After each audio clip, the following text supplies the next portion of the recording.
The dragons of Middle-earth. Terrifying things they were, ancient and powerful beyond measure. Their origins have long since been debated, though what is clear is that Morgoth bred them to become powerful war beasts for his dark armies.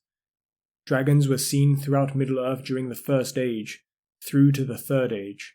Dragons had many names. They were referred to as drakes, great serpents, and long worms. Dragons were incredibly long-lived, cunning beyond measure, quite intelligent, and powerful enough to raze entire cities to the ground. To defeat a dragon would take a great many resources, or warriors of significant might. They had impenetrable scales, capable of deflecting the most sturdy of weapons, with only their underside being soft enough to pierce. Some dragons were capable of breathing fire, with dragon fire being so hot that it could even melt rings of power, as the dwarves had lost 4 of their 7 rings to such an inferno. Dragons are hatched from eggs, and can take several centuries to fully mature.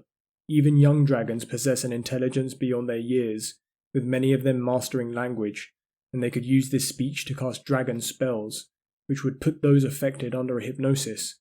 Part of their spell could plant mistrust in those around it, and when a dragon was destroyed, those who found its loot would argue over it far more than usual, as the dragon's influence would infect the treasure around it. Dragons were known to be hoarders of treasures. They would frequently steal from any whom they lived nearby, terrorizing them on a regular basis. It is said that dragons would covet treasure more so than food, as they could live for decades without sustenance. Dragons were known to enjoy riddles, spending many hours deciphering the ones they had heard.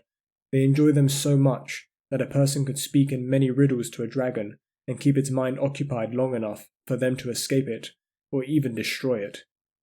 There are several types of dragons within Middle-earth. There are fire drakes, some with wings, some without, all of which were 4-legged fire-breathing beasts.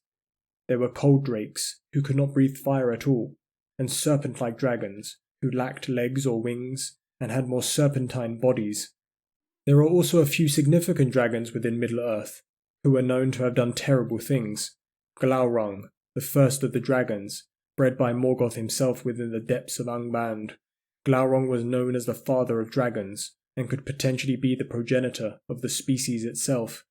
Glaurung had caused much damage during the First Age, destroying entire settlements, and causing a great many peoples to perish. The most powerful dragon to ever live was named Ancalagon the Black. This colossal beast was so mighty that it was able to fight back the forces of Valinor as they assaulted Morgoth's stronghold in the west. It took an entire day for these forces to defeat Ancalagon and his host of dragons. So large was Ancalagon that when he fell, he destroyed entire volcanic mountains.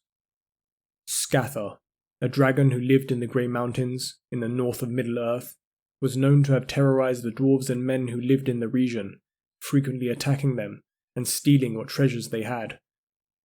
Smaug was a dragon who lived in the Third Age and encountered by Bilbo Baggins on his adventures. Smaug had laid waste to the nearby city of Dale and captured the Lonely Mountain from the dwarves who lived there. Within this mountain, Smaug had amassed a considerable wealth and took to sleeping within its treasure. It took 171 years for Smaug to be finally defeated. Finally, a nameless fire-breathing dragon, who was seen at the fall of Gondolin. Balrogs had latched onto this creature's back as they descended upon the west wall of the city. It almost slew Ecthelion and Tur, 2 great warriors of old, but they managed to injure the creature, causing it to lash out in pain and anger, destroying many of its own orc army. Dragons are frightful things, with their true nature shrouded in mystery, though what is known would strike fear into anyone who would listen. They caused carnage across several ages, and would have caused more if it weren't for those brave and true among us.